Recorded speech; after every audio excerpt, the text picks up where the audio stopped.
yeah.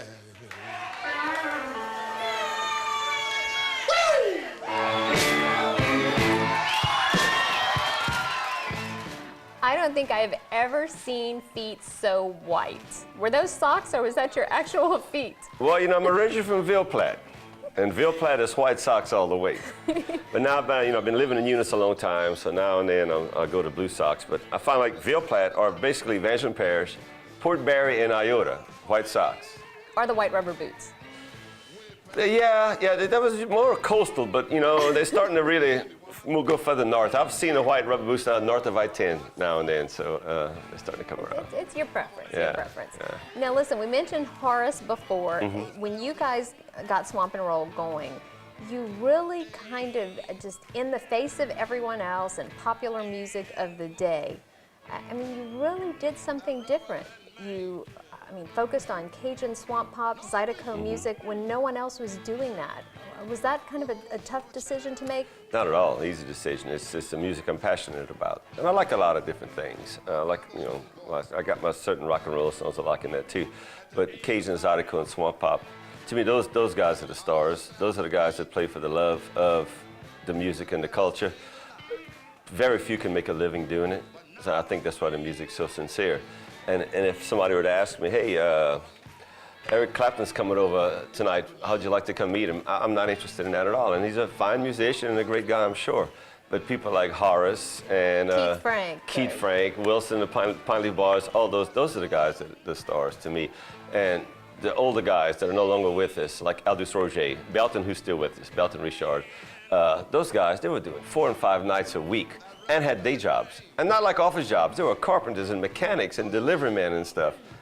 That's when men was men.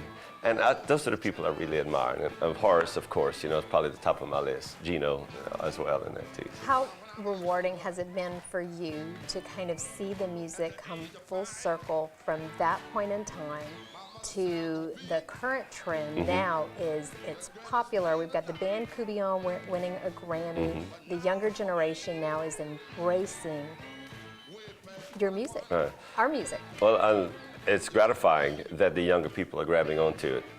I had a music store in Eunice for almost 30 years, and I realized a long time ago how special this music was. I always was a fan of it, but I never listened to it that much.